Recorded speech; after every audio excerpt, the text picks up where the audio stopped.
ما بقاش اكيد لان العائله كتعيش العذاب، كتعيش جنازه كل نهار بلا جنازه، جنازه بدون جثه، المصالح ديالهم توقفات، الموت قدر من عند الله. ملي كندفنوا الجنازه كنبردوا كنرتاحوا. من وجده جينا حتى لهنايا، من وجده جاو حتى لهنا، يعني تنشوفوا راسنا اننا كندوروا في واحد الحلقه اللي هي مفرغه. دونك اشنا هو ليطاب القادمه اللي غيقوم بها المحامي ولا غتقوموا بها نتوما كعائله؟ غادي نقول لك وحده كراسه نوريه. النهار اللي ماتوا هي اللي دارت هاد لي ديمارش واللونسات. تماما. سينو حنا نو moi je dis que c'est grâce à vous tous et merci à vous tous ونتمناو تكونوا tout le temps باش هادي ما تطفاش parce que on sait pas combien de temps ça va mettre. نطلبوا منكم زعما اللي عنده شي أولا قبل كل شيء السلام عليكم ورحمة الله تعالى وبركاته، وإنا لله وإنا إليه راجعون. وأنا المطلب نتاعي وهو الطلب الواحد، يسلموا لنا هذيك الجثة ندفنوها، وإكرام الميت وهو دفنوه. هذا هو المطلب نتاعي، لا أكثر ولا أقل. نطلبوا من المسؤولين اللي مسؤولين، سواء عندنا سواء عند جوارينا، اللي هما زعما يقدروا يديروا شي مجهودات باش يسلمونا هذيك الجثة وندفنوها. والسلام عليكم. نعم. اسم ديالي مشيور مصطفى، اب عبد العالي الله يرحمه، مشيور عبد العالي الضحيه، الصديق نتاعو قيسي بلال الله يرحمه. Commencer mon exposé sans adresser une pensée affectueuse et très émue aux victimes du séisme que votre pays a connu, et également à toutes celles et tous ceux qui sont morts en Libye, puisque je crois que l'actualité aujourd'hui est particulièrement grave et qu'elle ne peut pas se décomposer. Donc l'émotion étant telle qu'aujourd'hui on doit commencer par avoir une pensée par tous ceux qui se battent pour survivre, et puis ceux aussi qui, c'est en lien avec ce qu'on va faire après, se battent aussi pour Alors, je me présente, je m'appelle Abdelhakim Chergui, je suis avocat au barreau de Paris, et je suis avec maître Rizlan Mokhtaram du barreau de Casablanca à la tête de l'équipe d'avocats qui défend les familles ici et les familles Mchawa. J'ai la particularité d'être assez sensibilisé aux dossiers internationaux et aux questions et aux problématiques relatives aux droits de l'homme et au droit pénal international. À ce titre, je suis agréé à la Cour pénale internationale, donc j'ai quelques expertises sur le sujet. Alors, on a tenu à organiser cette conférence de presse pour plusieurs raisons. L'une de ces raisons, c'était de vous expliquer, au milieu du tumulte que cette affaire a généré, avec son lot de fake news, son lot d'incohérences et son lot, vous l'avez tous constaté, d'émotions, de passions et parfois de préjugés racistes, il était important pour les familles, une fois passé le temps des premières semaines, de venir exposer ce qui se passe. Vous l'avez constaté, on a un crime qui s'est déroulé dans les eaux territoriales algériennes. Nous avons déposé plainte à Paris pour délocaliser l'affaire, ce qui a entraîné 2 heures après, et après 5 jours de mutisme, la production d'un communiqué de presse du ministère de la Défense algérien qui a inventé, brodé une histoire de refus d'obtempérer. Notez le cynisme de la position du ministère de la Défense, puisque 2 mois auparavant, le même gouvernement osait pour la première fois s'immiscer dans les affaires intérieures françaises pour dire qu'on ne devait pas tuer quelqu'un après un refus d'obtempérer. Rappelez-vous l'affaire qui a donné lieu aux émeutes du mois de juillet. Aujourd'hui, ils ont fait fi de tout ça et ils se sont lancés dans cette pseudo-excuse de refus d'obtempérer dont j'aurai un mot à dire à plus tard. Qu'est-ce que recherchent aujourd'hui les familles? Les familles recherchent 2 choses. D'abord la vérité, et après la justice. Et c'est important de dire que nous, on n'inscrit pas cette affaire dans le contexte de tensions diplomatiques entre les 2 pays. C'est évidemment lié, c'est corrélé, mais nous ne disons pas que c'est causé par cela. Et la quête des familles, ce n'est pas de résoudre un conflit entre États, entre le Royaume du Maroc et la République algérienne. Ce que les familles recherchent aujourd'hui, et c'est tout à fait légitime de leur part, c'est d'abord une quête de vérité. La vérité a commencé à poindre dans ce dossier, notamment avec le communiqué du ministère de la Défense algérien. Mais cette vérité-là n'est pas suffisante. Et dans un second temps, viendra le temps de la justice. Alors, voilà quelle est la stratégie. La stratégie est d'abord d'amener les États à se positionner sur des faits. Raison pour laquelle nous avons saisi le procureur de la République de Paris, qui a ouvert une enquête. Nous savions très bien que les relations entre le Maroc et l'Algérie étant rompues, que nous ne pourrions pas compter sur une entraide entre ces deux pays. Donc nous avons décidé d'utiliser la binationalité de Bilal Kissi pour pouvoir offrir la compétence française afin que la France utilise un instrument technique qui s'appelle la Convention d'entraide pénale entre les deux pays qui date de 2016. Et c'est ce qui s'est passé. Le procureur de la République de Paris a ouvert une enquête, qui est une enquête miroir par rapport à celle que le parquet d'Oujda a déjà ouverte, alors que le parquet algérien n'a pas ouvert l'enquête, ce qui a du sens. Et dans la première semaine, les autorités françaises, dont il faut saluer l'investissement dans ce dossier et la célérité avec laquelle ils ont travaillé, ont envoyé les demandes d'entraide internationale à la fois au Maroc et à l'Algérie dans la même semaine. Je n'ai jamais vu ça. Maintenant, évidemment, la question de la vérité se pose.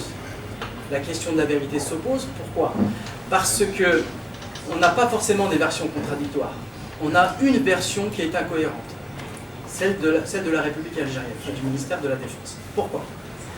Parce qu'en se défendant, il s'accuse. Parce que en droit international, et particulièrement quand on se réfère au texte onusien, et notamment un certain protocole qui est à destination des responsables de l'exécution des lois, c'est comme ça qu'il s'appelle, vous avez des règles à respecter. Vous ne pouvez pas tirer sur quelqu'un lorsque vous êtes, vous, un policier ou un fonctionnaire de police ou un militaire, sans qu'il y ait un rapport de stricte proportionnalité. L'usage de la force létale n'est possible, n'est permis en droit international comme en droit algérien, uniquement si vous êtes en danger, et en danger de mort. Or, je rappelle que dans cette affaire, nous avons affaire à des jeunes gens qui sont en short, qui sont en vacances sur des jet skis. Et que nous dit le communiqué? Ils auraient soi-disant adopté une attitude dangereuse quand? Après qu'ils aient refusé d'obtempérer, autrement dit quand ils prenaient la fuite. Donc s'ils eût été dangereux, il l'aurait été pour eux, et non pas pour les militaires qui ont tiré. Donc à la lecture même du communiqué et des faits qui sont posés, on voit très bien que la version de l'Algérie ne tient pas. Alors on a organisé grâce à vous cette conférence de presse aujourd'hui pour rétablir certaines vérités sur ce dossier et aussi porter à la connaissance du public que il y a un combat qui est en train d'être mené, un combat judiciaire pour d'abord l'établissement de la vérité et le redressement des torts. Ce combat, il est mené avec les familles, il a deux aspects. Le premier aspect, c'est le combat pour la vérité qui est mené à travers des actions judiciaires. Il y a une enquête qui a été ouverte au Maroc, nous avons ouvert une enquête à Paris et nous avons fait en sorte que la France demande officiellement au Maroc et aussi à l'Algérie, en utilisant des conventions internationales, que tout le monde collabore à l'établissement de la vérité. L'objectif, évidemment, c'est de forcer les autorités algériennes soit à participer à l'établissement de la vérité, soit évidemment à couvrir les criminels. Et quiconque couvre les criminels participe du crime. Il en est solidaire. Et solidaire, c'est un euphémisme pour dire complice. Donc vous avez compris que notre stratégie, elle s'ouvre sur cet aspect-là. Elle a aussi une autre évolution, c'est qu'on a décidé d'internationaliser avec mon équipe le conflit. Et nous avons donc saisi très officiellement l'ONU à travers son rapporteur spécial en charge des exécutions extrajudiciaires. Nous avons saisi l'ONU d'une demande d'enquête internationale. Et on sait que les autorités algériennes acceptent les rapporteurs spéciaux. Donc nous sollicitons un rapporteur spécial de l'ONU pour que, avant qu'une juridiction se saisisse de l'affaire et rende un jugement un jour, on puisse avoir au moins l'établissement d'une vérité officielle par l'institution internationale qui est l'ONU. Donc ça, c'est lancé, nous en sommes là.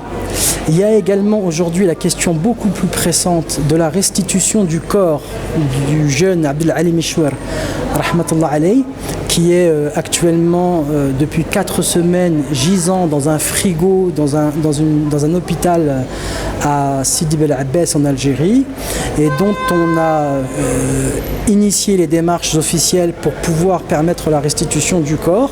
Et je dois à la vérité de dire que les autorités consulaires du Maroc de Sidi Bel Abbès font un travail extraordinaire, sont vraiment en première ligne, dans l'ombre évidemment, mais ils sont en première ligne sur la question de la restitution du corps, et que toutes les demandes ont été faites. Depuis plus d'une semaine, nous attendons une réponse des autorités algériennes.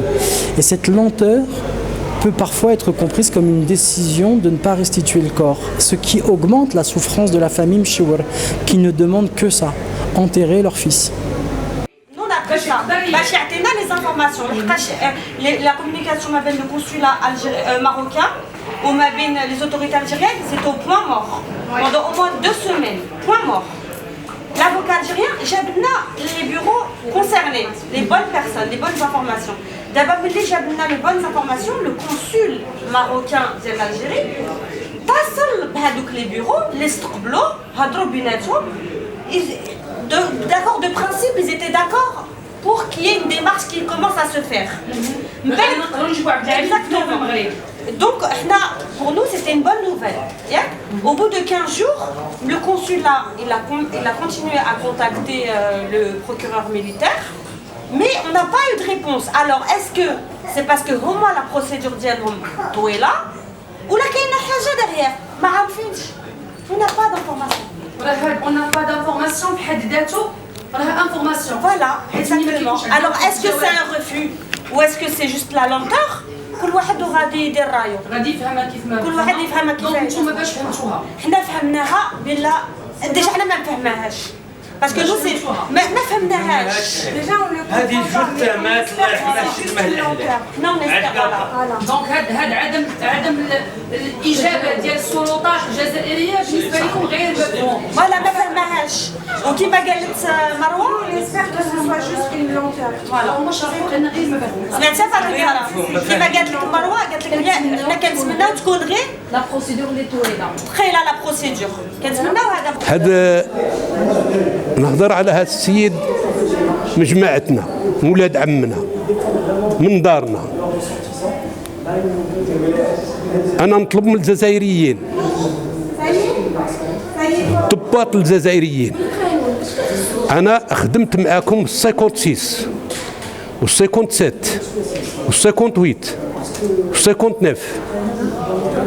راكم عارفين الخدمة ديالنا واسم هي فين كنا نجيبوا العسكر ديالكم البطايون ديالكم من الجزائر نقطعوه على مغنية، على الحمام الشيقر، على صبرة، وندخلوهم للمغرب، نجيبوا 300 400. الله يبارك اللي ماتوا الله يرحمهم، واللي باقيين الله ينصرهم.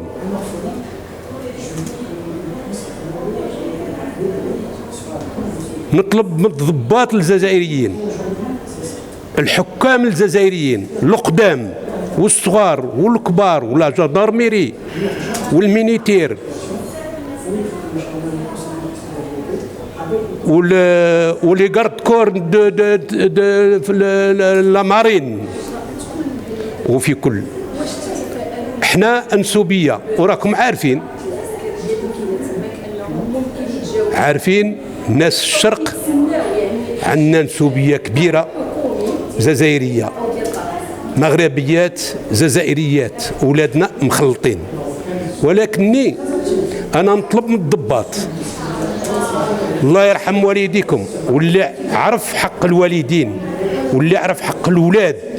الى عندك الاولاد حتى انت تفكر اولادك، تقول انا عندي ولدي ولا عندي بنتي، ولا غادي تتزوج ودير الاولاد. احنا هذا الولد هذا صابوا ربي عندكم، ونصابوا القصيده كاع تصرى.